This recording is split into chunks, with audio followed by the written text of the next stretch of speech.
Tip is controlled by the Vipers. We are underway. They're in the home whites, moving from left to right offensively across your radio dial. But here comes Jackson from right to left, picking the pocket of Shire and taking it to the hoop for the easy basket. The former Cleveland Cavalier, Cedric Jackson, lays it up for two to give the Idaho Stampede the early lead at 2-0.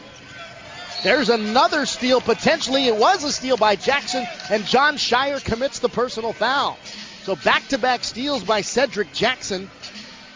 He's averaging 13 a game, and he's always a potential triple-double threat because he does a good job of distributing, scoring, and rebounding the ball for this Idaho club.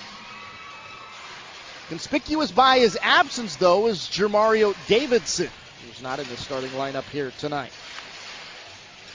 With the basketball here is the aforementioned Antoine Walker. Tarver underneath, and underneath is Babbitt with the easy lay-in. We talked about Luke Babbitt, 6'9", 215 out of Nevada, the NBA assignee from Portland.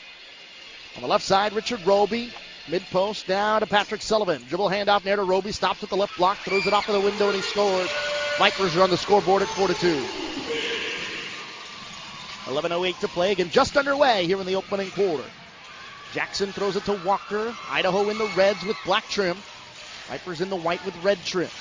Here's Bobbitt, familiar face to Vipers fans when he was with the Springfield Armor. Here's Walker on the left side, backing it in on Sullivan, now drives it in, a runner in the lane, puts it in, and the foul, Antoine Walker. Will we see the shimmy tonight?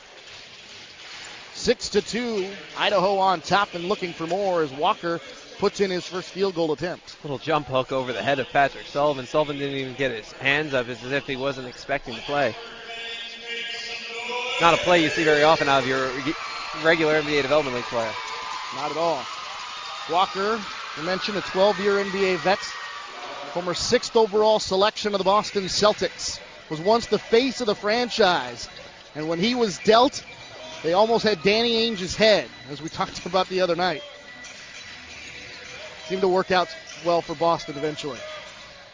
Here's Jarrell McNeil, just returned off his 10-day contract from New Orleans, throws it up to the top of the key. Mohamed Faye, he misses the jumper from long range. Rebound to the Idaho Stampede, and Cedric Jackson will bring it the other way. Underneath, it's Babbitt on the block. Drop step on the left-hand jump hook. It's no good. Rebound, Faye. And here comes Shire, the former Duke Blue Devil, bringing it across the timeline. Shire between the circles, guarded by Jackson. Jackson pursued him twice in the first two Viper possessions and got a couple of steals. Now Shire misses the jumper with an air ball from the left elbow. Now Faye kicks it out to Shire in the corner for three, and he hits it. John Shire from downtown. Vipers make it a 2-point game at 7-5. Shire's broken his career high in scoring 3 straight games, and Coach Finch saying jokingly in practice the other day he expects 35 points from Shire tonight. Walker throws it over to Jackson on the right wing. Puts the ball on the floor after the screen from Babbitt. Behind the back feed for Babbitt. Ball fake, and now a drive. Kick it out of the corner. Walker lines up with a triple. It's short off the front of the rim. Ball knocked out of bounds. Last touch by Tarver. And the Stampede, it'll go back to the Vipers. Vipers can tie or take the lead on this possession. 9:37 to play here in the opening quarter. Angle dribble right for Shire. Gets it to McNeil. Now to Faye, top of the key. Now it's Roby on the baseline. Stops at the elbow. Kicks it out to Shire, right corner. Ball fake and a drive. Kicks it out left wing for Roby. He'll drive left baseline. Get it to Sullivan at the elbow. Top of the key, McNeil lines up for three off the back of the rim. Faye with the offensive board. And he had it stripped from behind by Walker. So an offensive rebound for Mohamed Faye, but a steal for Walker. Here's Bobbitt on the right wing. Cedric Jackson in between the circles. Throws a pass, lobs one to the post for Walker. One dribble, high off of the glass and in. Antoine Walker. One dribble, gets to the rim. 9-5, Stampede lead it. Now it's McNeil on the drive. He's too short on the layup attempt. Here come the Stampede. Jackson over to Bobbitt. Left wing jumper for three, off the back of the rim. Shire taps the rebound out to Richard Roby, and here comes Rio. Roby across, taking it to the hoop. Now it's McNeil in the right corner. McNeil backing it in on Bobbitt. Lost the handle, stolen away by Seth Tarver. Bobbitt, long pass ahead for Babbitt. Nearly walked with it. Left-hand layup underneath is no good. Bobbitt got the offensive board. It was tapped by Shire. He is fouled on the put. And he'll go to the line for a pair.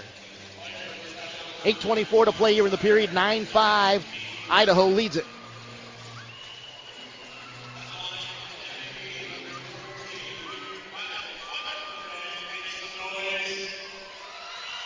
So Babbitt, the southpaw puts in the first of 2 free throws. Babbitt's having a successful NBA assignment, averaging 19.5 points, 9.5 rebounds.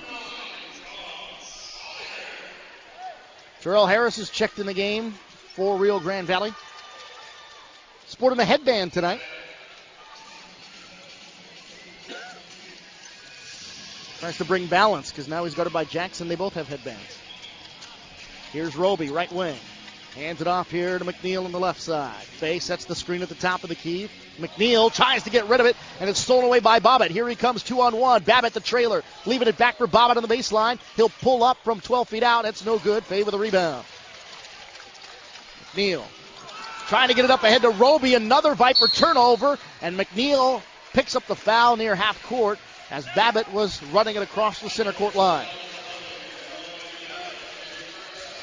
8 minutes to play here in the opening period, 11-5. McNeil had a fun night last night watching Marquette take out Syracuse. He was watching it with Arenze Onuaku. They were all at Flamingo Bowl for a season ticket holder corporate sponsor party. And though many of the players were bowling, McNeil and Onuaku snuck away to watch the game. And McNeil, as Marquette finished the victory, was clapping his hands very, very softly. Onuaku is a little bigger than him. I'm not sure if that played a factor. Yeah, I don't It was a very tight game, very good game. One of the better games of the tournament. Marquette and Syracuse the other night. Last night, I should say.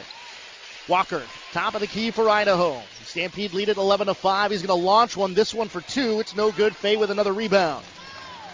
And here comes Terrell Harris across. Has it right wing.